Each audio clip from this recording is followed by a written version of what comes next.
Hello, everybody, and welcome back to the Logos Project. This is your host, Dom. And in today's video, I'd like to talk about what it means to be a gentleman and the breakdown of serious thought in politics and religion. We specifically see this in the online world, on the internet, YouTube, Twitter. Well, Twitter, we don't talk about that, X. It's just a cesspool. But there is a genuine breakdown of serious thinking going on all sides and almost everywhere.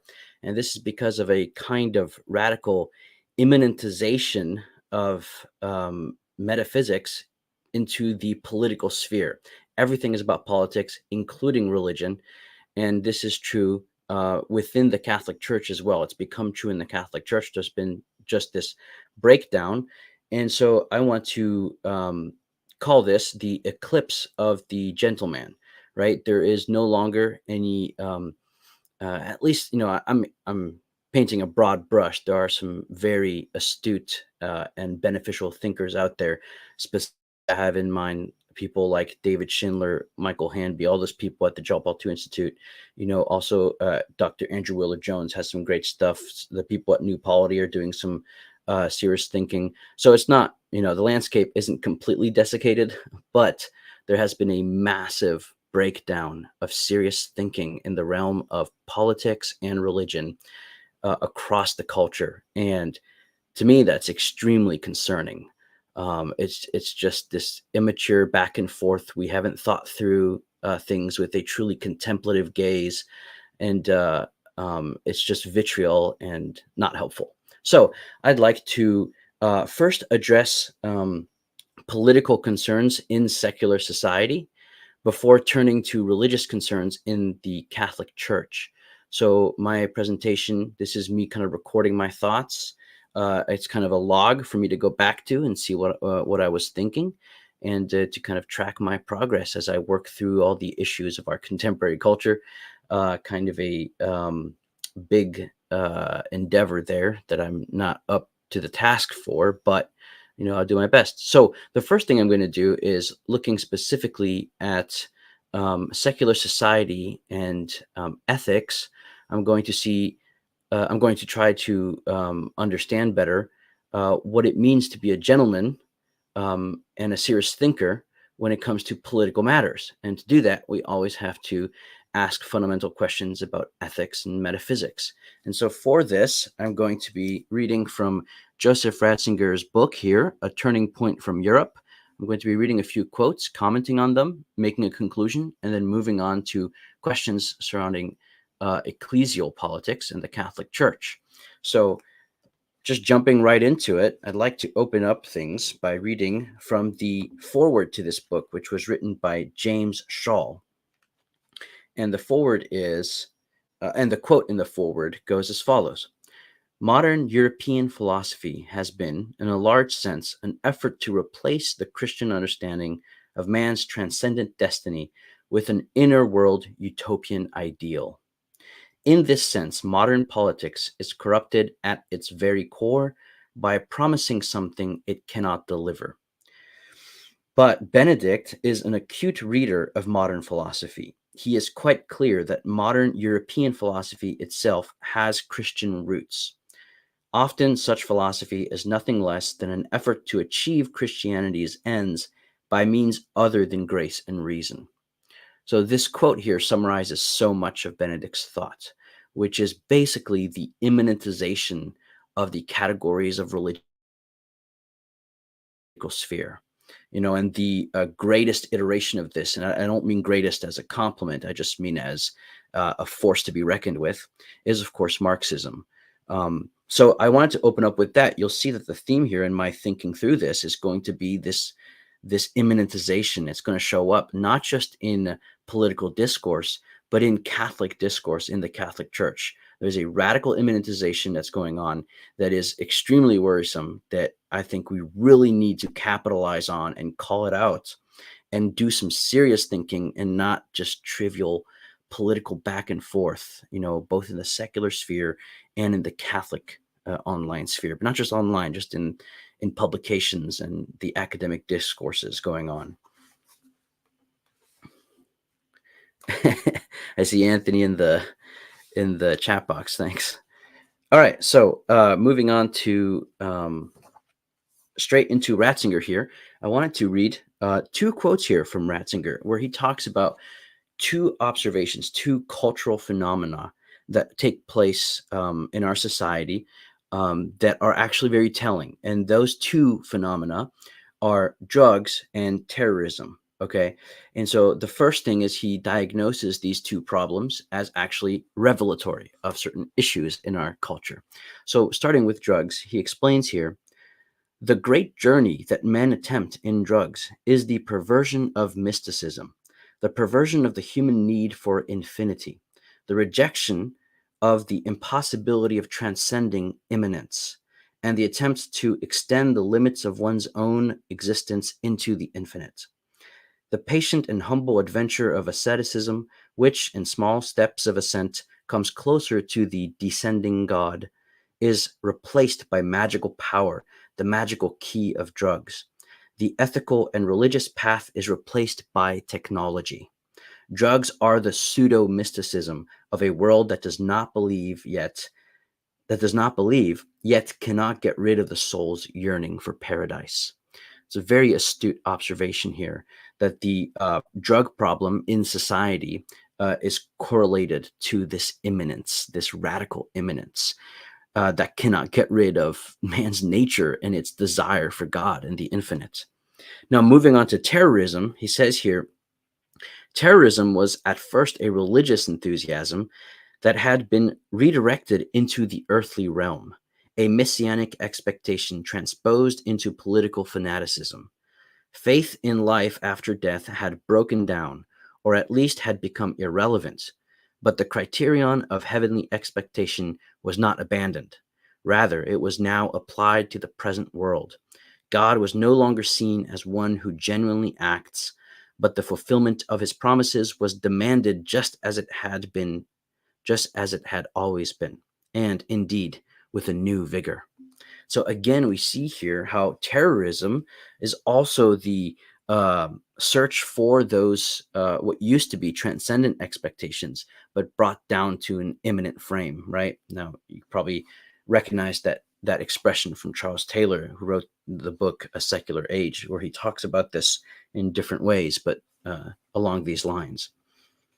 So I'd like to capitalize on precisely this fact that things have been immanentized, and this creates a lot of neuroses, cultural neuroses, and drugs and terrorism being two prominent ones in culture as a whole within the last century and a half. We see this, as a problem in the Western world, not just the Western world, but I'm talking as a Westerner about our culture.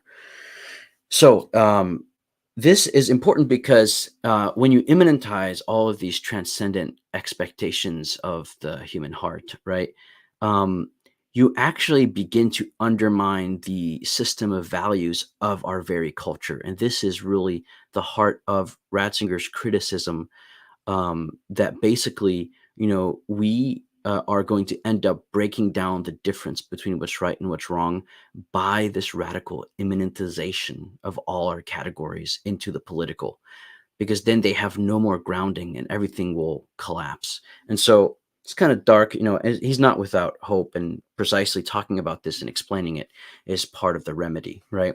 But here he actually quotes C.S. Lewis, because now we're going to shift into the question about morality. And he quotes C.S. Lewis here from Lewis's book, The Abolition of Man, which ties into the title of this video, right? This is the eclipse of the gentleman, right?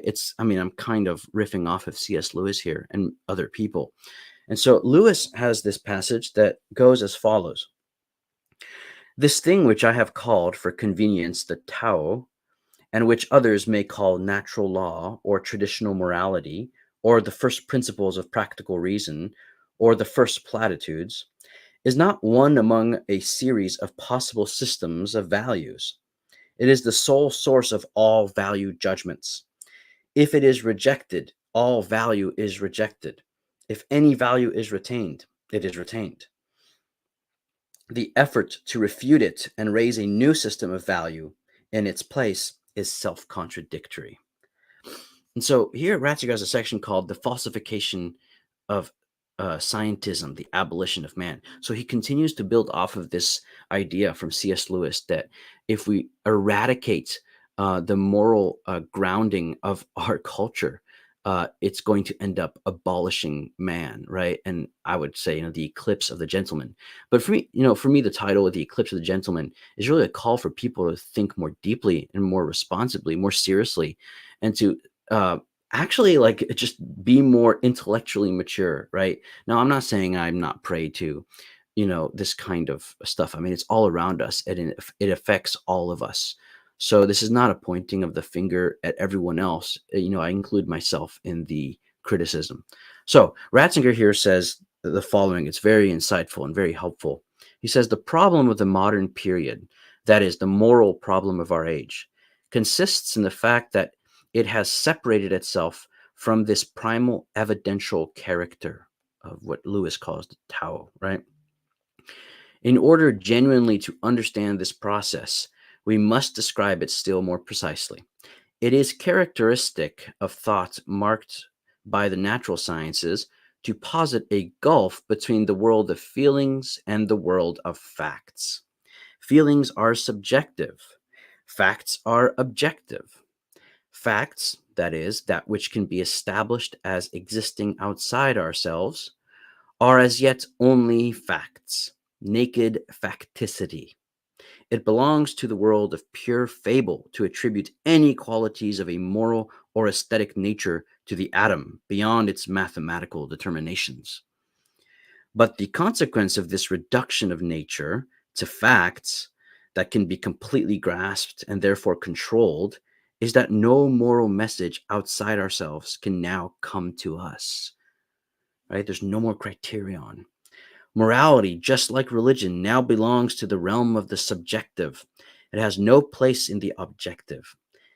If it is subjective, then it is something posited by man.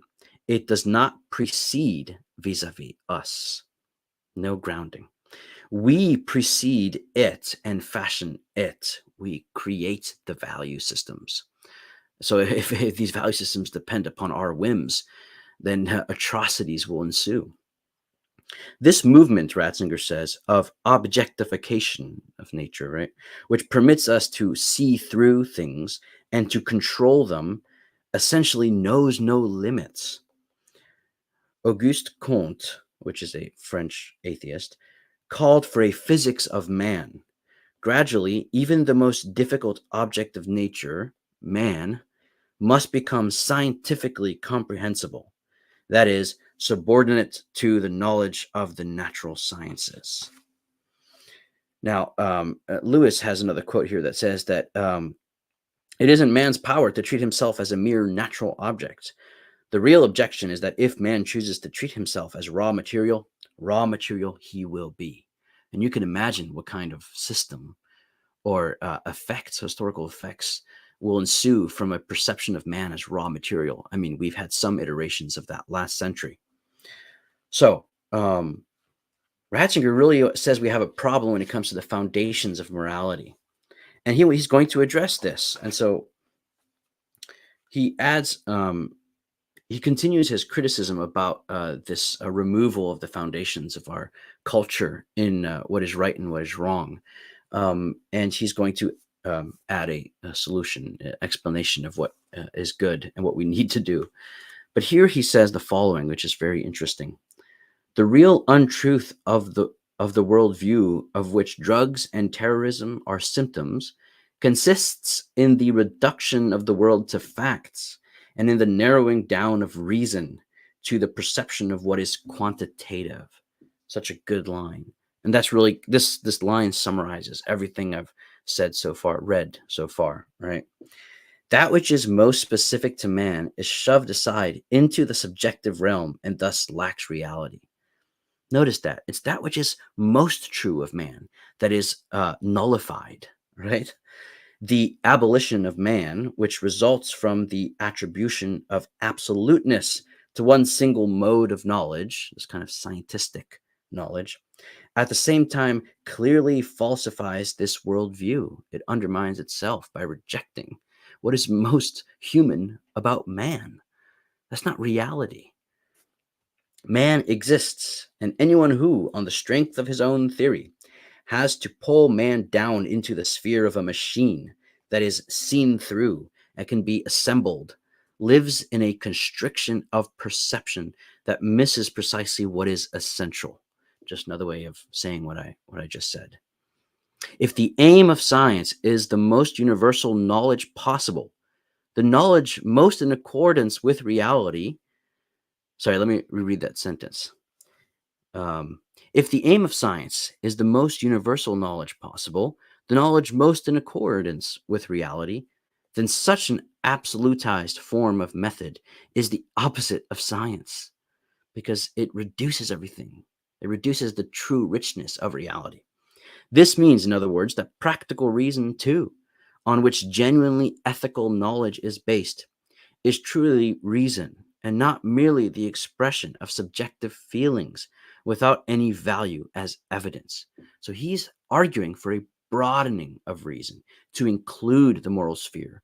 In fact, he's going to go on to say that this is uh, more real because it goes deeper into the very structure of being itself.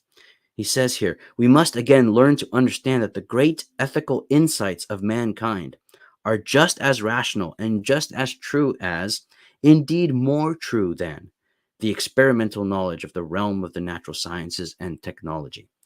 They are more true because they touch more deeply the essential character of being and have a more decisive significance for the humanity of man. And so let me move on to, let's see. Okay, here he adds, this is more of an apologetic case here. He adds that the ethical vision of the Christian faith is not, in fact, something specific to Christianity. It's not like, oh, we came up with this system that works. Other religions have their system, and it's all subjective. No, he's talking about reality. This is where David Schindler is in the back of my mind, right? Talking about the realness of things, the thingness of things. He says here, the ethical vision of the Christian faith is not, in fact, something specific to Christianity, but is the synthesis of the great ethical intuitions of mankind from a new center that holds them all together, right? Schindler would call this the Christianity is the real symbol. It's the historical form, right, of these ethical insights that are true knowledge. And if we get rid of it, our whole culture and values and democratic system will tear itself apart. And here he says, accordingly, only what is recognized at a specific time as reasonable has validity in morality. So this is the view of the secularists, right? Only what is recognized at a specific time as reasonable has validity, but we might change our mind, right? And thus one has already arrived at the reduction of morality to a mere calculation. That is, at the abolition of the moral in the proper sense of the word. It is the opposite that is true. The inner harmony of the fundamental moral instruction, which was, of course, developed and purified step by step, is the best proof of its validity, the best proof that it was not invented, but found already in existence.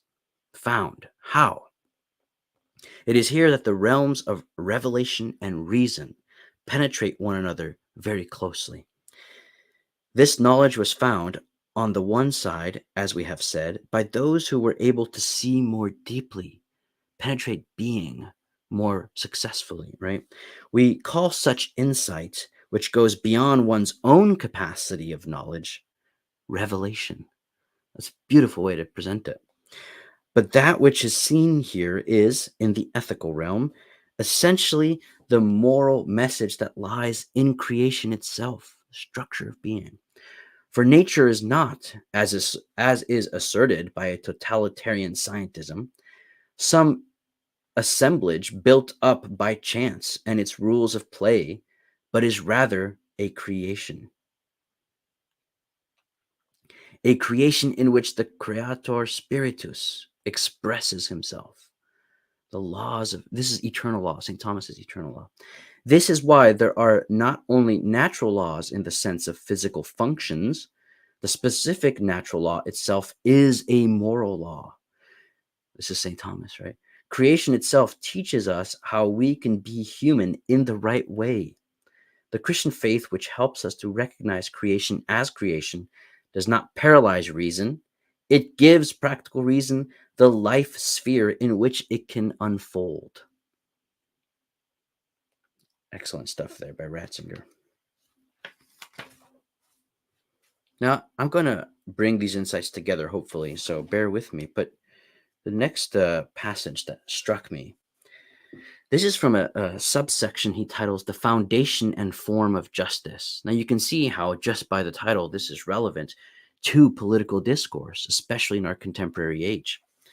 And so here, this is really beautiful because this is the critique that shows up constantly in his writings about the danger that modern democracy faces, right?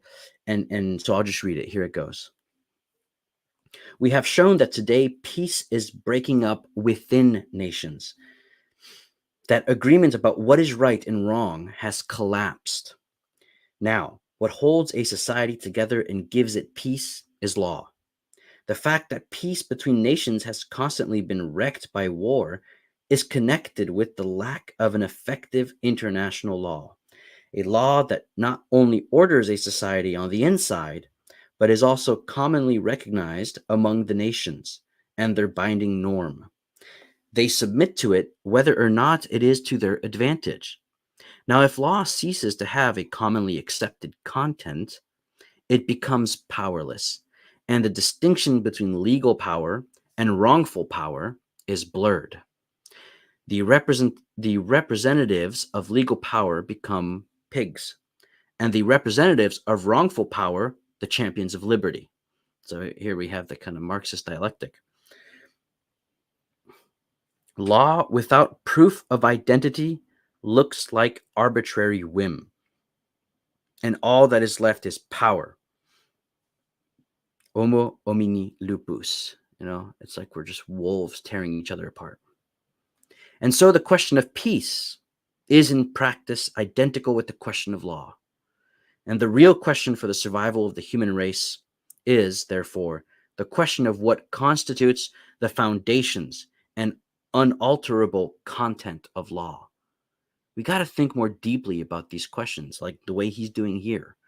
We can't just, accept, this is the law. We go along with it. Or the law can change, so there's no criterion. We might, evolve and progress and with no goal, right? It's like, no, law has to have foundations and content, right? There has to be a criterion. But where and how can an answer be found to the question? Like, where is this foundation? What is the criterion? Or rather, let us put it in the other way around. Why has the distinction between right and wrong ceased to be obvious to us? Why can we not differentiate them? These questions require us to consider the foundation and fashioning of law in the modern world. So there you have it, right? We need to go back to metaphysics and to ethics, which flows from being, from metaphysics, right? Being, logos and ethos is the way he'd put it, and the way that Guardini puts it as well. And we're going to talk about Guardini in just a second. So I wanted to end with the citations from this book. There's just 3 short citations I'm going to read together, and then we'll move on to the question of church politics and what's happening in the Catholic Church. But again, to summarize, what I'm trying to say here is that there's been an eclipse of serious thinking, what I call it, the eclipse of the gentleman, right? Rather, there's this shallow, immanentist thoughtlessness that is embarrassing. Like, let's be more mature intellectually. Let's really think things through. Let's, where are the mystics, the great thinkers, the poets, right? And I'm going to quote from Michael Hanby. He has a great article that I'm going to quote from at the end. It's the landscape is gloomy. Okay. Ratzinger says, these 3 sections here, the law is not based on the discernible reality of right and wrong, but on the authority of the person with the power to enact it. That's the way things are today. He's criticizing this. It comes about through legislation and in no other way. Its inner protection is thus the power to push it through, not the truth of being. So that's his answer, right? The truth of being is the foundation, but he's going to elaborate. But he continues. Now, one government can declare to be legal what its neighbor makes illegal. At the same time, in the minds of a large number of politicians today, this is modified to mean that the law has to mirror and to translate into norms the value judgments actually found in society. So he's critiquing the fact that what people think is the foundation of law is just the agreement of the majority of people, and there's no standard that the majority is held to. That's the downfall of democracy, people. When majority opinion becomes in this way the only real source of law and the essential criterion of authoritas, the paradox is not in any way diminished. The man condemned today may see himself as the pioneer of the law of tomorrow, and so feel justified to use every means at his disposal to usher in the future, of which he regards himself as the custodian. It's almost like a divinization of man, right? Which is his true downfall. Humility is the true divinization of man. And he ends here. If truth is as inaccessible as is here supposed, then there is no distinction in reality between right and wrong, no distinction between rightful and wrongful power, but only the pressure of the momentarily stronger group, the supremacy of the majority. This is a huge theme in his criticism, a huge something he brings up in his speeches when he's Pope, when he talks to the politicians. It's a very astute analysis, prognosis of what's going on. So those are the passages from this book I wanted to read.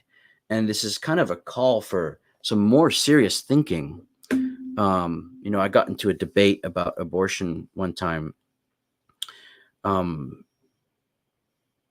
Well, I don't want to reiterate the debate. I mean, long story short, it came down to what is the criterion for what makes a law good, right? And the answer of the opponent was merely the agreement of the majority. But I mean, like, if that's really the criterion of law, then how do you condemn Nazi Germany? You can't on that logic. And if that's really where we want to, the path we want to go down, I don't want anything to do with that. I will stand against that, right? As anyone should. Okay, let's move on to the crisis culturally and intellectually in Catholic conversations. And, this is not just reducible to the Catholic conversations, right? But really Christian conversations.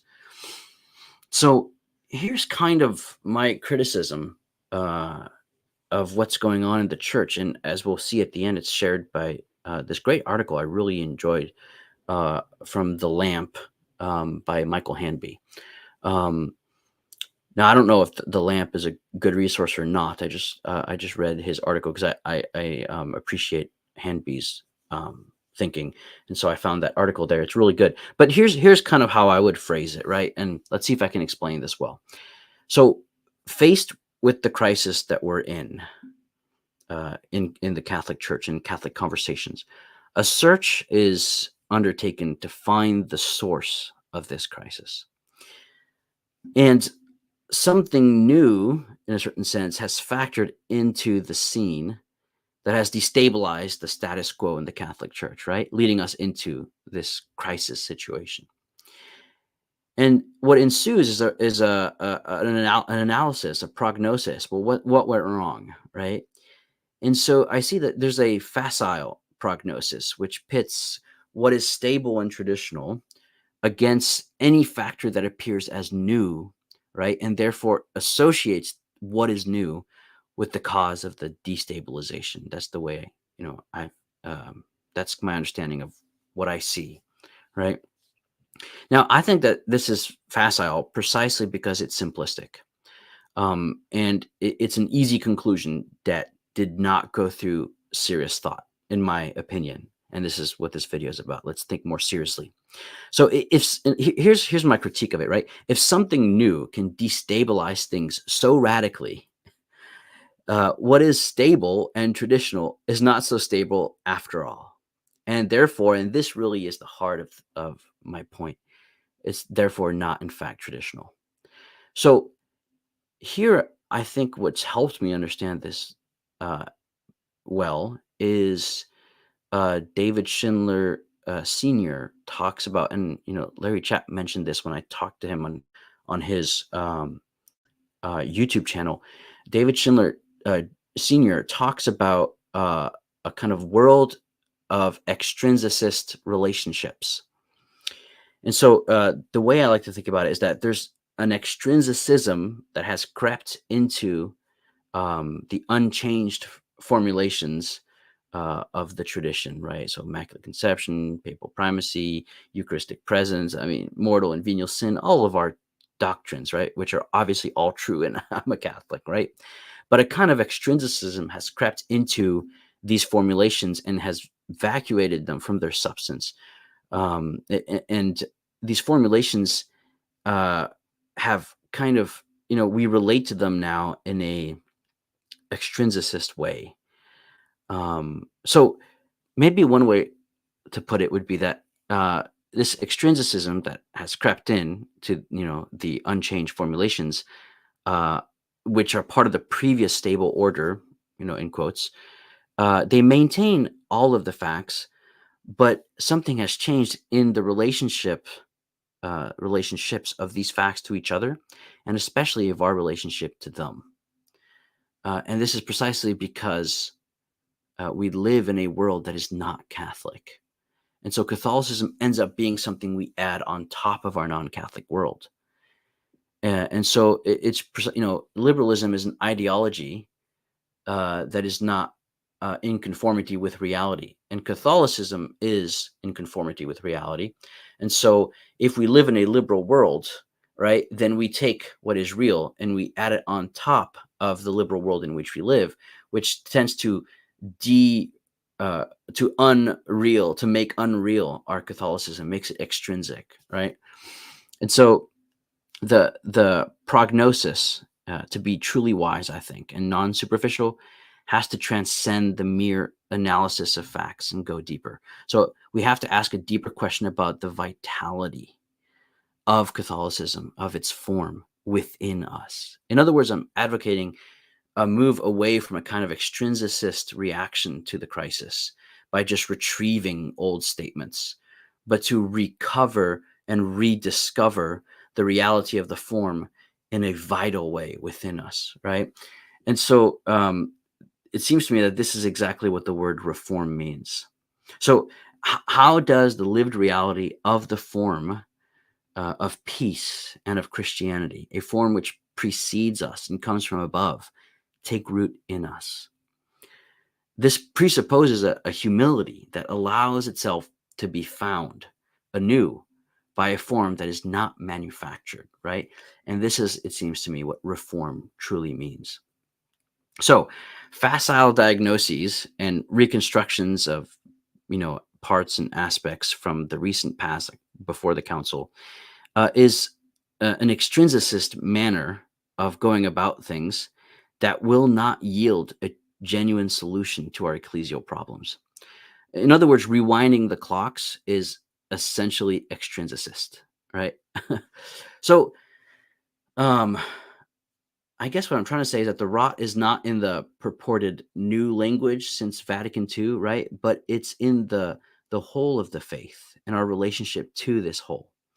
So from extrinsicism, we need to let ourselves be encountered by the vitality of the universal form, all right, of the true Catholica, right? So in other words, I'm trying to say that progressive, destructive ideologies are tied to a form of extrinsicism that's preconciliar, right? And this is a criticism that many thinkers bring up. And so this means that a renewed intrinsic vitality, a contemplative mystique, right, which overcomes extrinsicism, is the truly traditional path and the only solution to our problems. So maybe one way to put this is that Well, you guys know where I stand, so I'll just say it. It seems to me that it's exactly what the Second Vatican Council was trying to do. The Second Vatican Council saw that, I mean, if you read, I just did this because I'm taking a class on the documents, right? If you read the opening address of Pope John, of Pope St. John, he explicitly, on several occasions in that address, mentions the lack of vitality, the kind of extrinsicist relationship that Catholics have to the faith, because they live in this bourgeois, liberal, secular world where faith is added on top, you know? Therefore, in a certain sense, kind of transubstantiating the propositions, right? They all look the same and sound the same, but our relationship to them has changed. That's my criticism. And it seems to me that this is a more, it doesn't come from me, so, but it seems to me that this is a more reflective and serious prognosis, right? Analysis of what's really going on. And I mean, it's, I get it from David Schindler mostly. So what does that mean? So let's see. I want to read now Michael Hanby's, it's a quote from his article. I think it's called Catholic Anonymous Atheism. I can't remember the exact title, but it's really good. But here's a quote from Michael Hanby that I found extremely insightful, and it really summarizes what I've been trying to say. And so here it goes. The striking thing about so much contemporary Catholic thought is how little thought is actually in it, especially in comparison to the generations immediately preceding ours, which gave us Blondel and Piggy, Claudel, Bernanos and Guardini, Balthazar and Ratzinger. Say what one will about them, the mere mention of some of these figures is provocative in some quarters, but each was a genuinely speculative and therefore mystical thinker who attempted in his own way and in his own proper genre to discern the signs of the times by means of a deeper penetration of the fundamental Christian mysteries.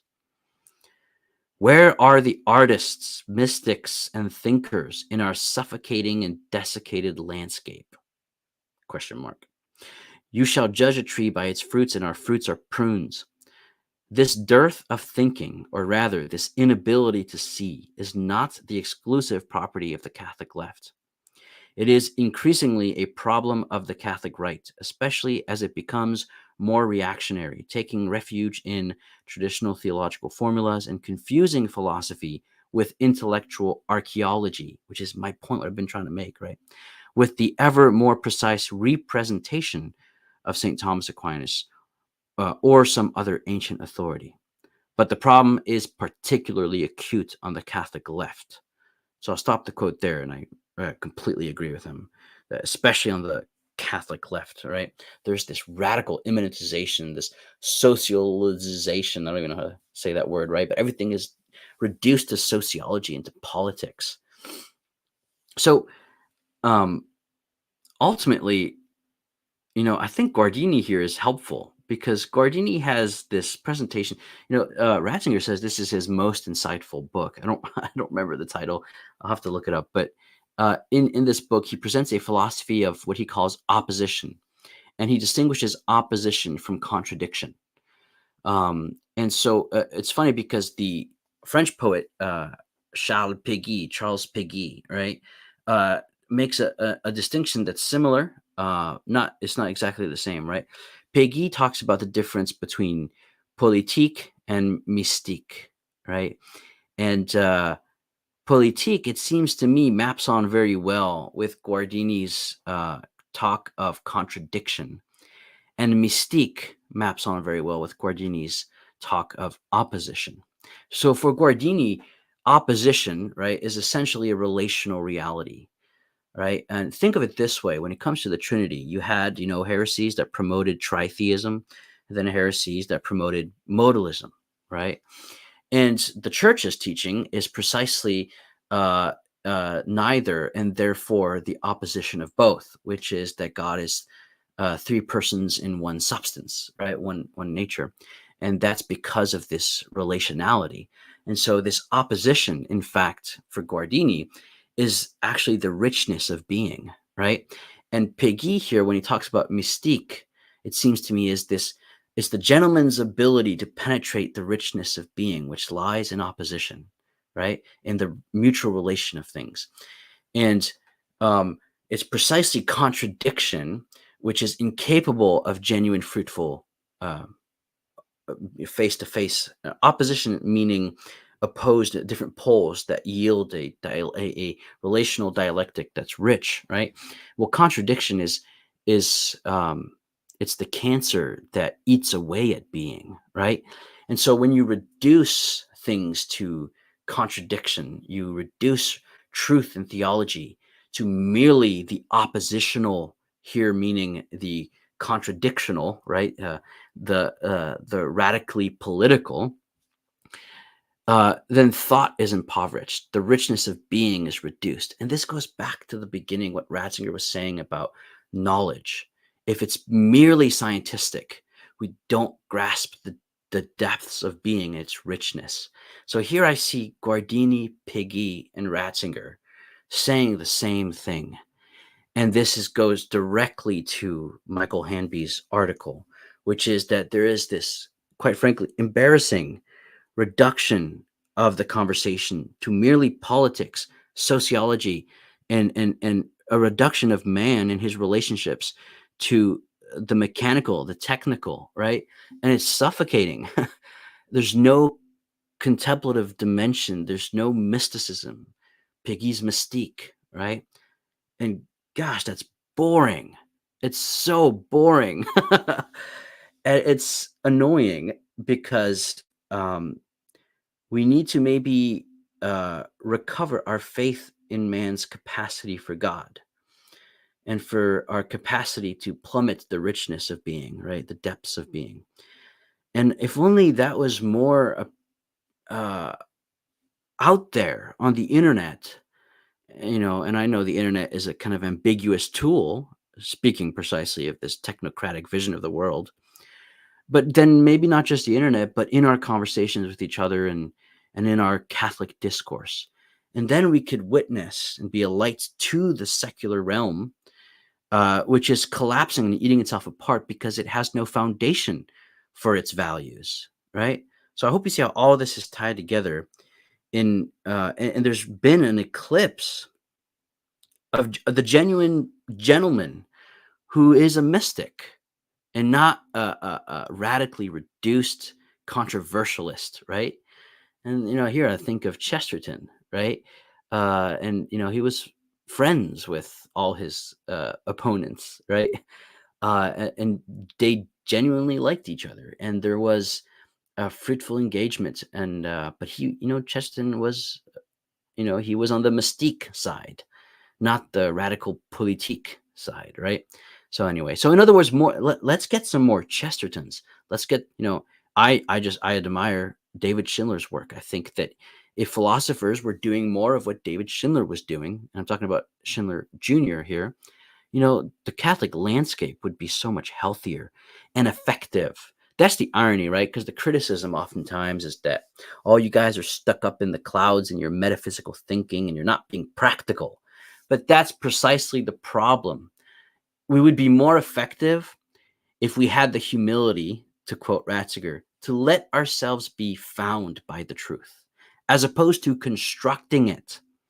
This is why I think that what is reflected in some current ecclesial processes, an overemphasis on synodality at the expense of the transcendent of Christ, right? Now, I'm not saying that is what our Holy Father is teaching. He's explicitly said that he doesn't want this to be a navel-gazing activity, right? But other people who are participating in this are not the Pope. And if you listen to what they say, it's suffocating, it's just not helpful. And going back to Hanby's article, and all we have on the right, quote unquote, is just this reactionary archaeology of propositions that doesn't think through things in a contemplative way, like I see Schindler doing, right? So this is my lament of the eclipse of the gentleman. Let's bring that back. And it's possible if we open ourselves up to God, if we recover a sense of contemplation. So I think that's a good place to stop, because I was going to talk about um, some ecclesiological matters, but I think that's probably too unrelated. So I won't do that. But this video is really, I want to talk about politics and religion, about democratic society, right? And Catholic discourse. And I want to say that things have broken down and it's not good. And come on. Let's ameliorate our discourse. Let's take the time to mature intellectually. And this is really, Paul comes to mind, St. Paul. Be renewed by the renewal of your mind. A deeper outlook that doesn't get caught up in the pettiness of online polemics, and not just online, but in person, in parishes, right?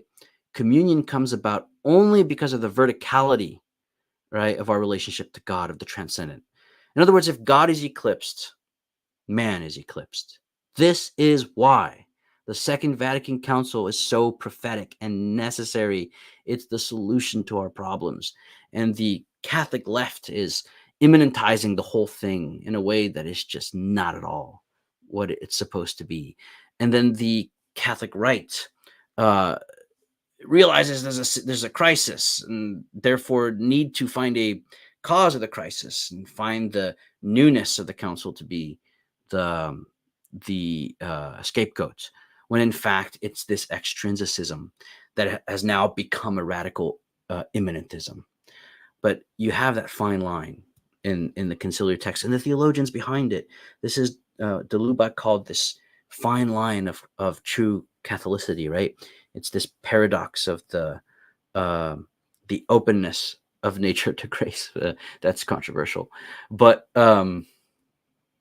anyway, I'm still reading through the nature grace thing. That's just a thought. Okay, well, if you like this kind of content, you want to see more videos like this that are kind of heady, but that seek to elevate the discourse, not just in Catholic discourse, but in political discourse. Like, we got to talk to non-Catholics and ask them where their values come from. What's the foundation of your values? Because if we don't do that, the future looks really dark, guys. Like, for us too. And it might just have to this might just have to take place through our martyrdoms, right? If we have the courage to accept God's grace. So let me just look at the comments here real quick.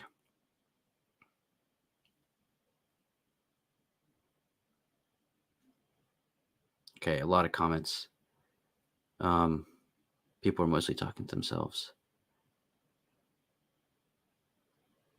Yeah, I like this by Sean here, right? That's what got me out of political silo thinking. Yeah.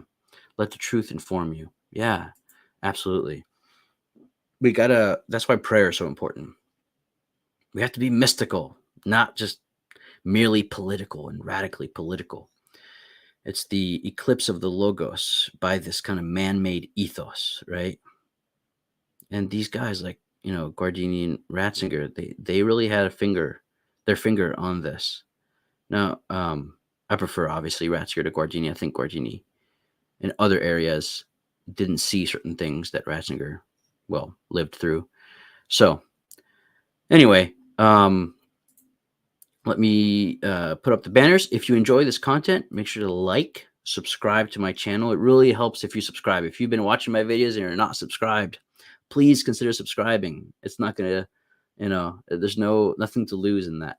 And then if you want to know when I go live like this, hit that notification bell. And of course, I'm a poor student who is sending applications to other schools, trying to further my education so that I can get a job teaching and writing. Please support me at patreon.com/the Logos Project.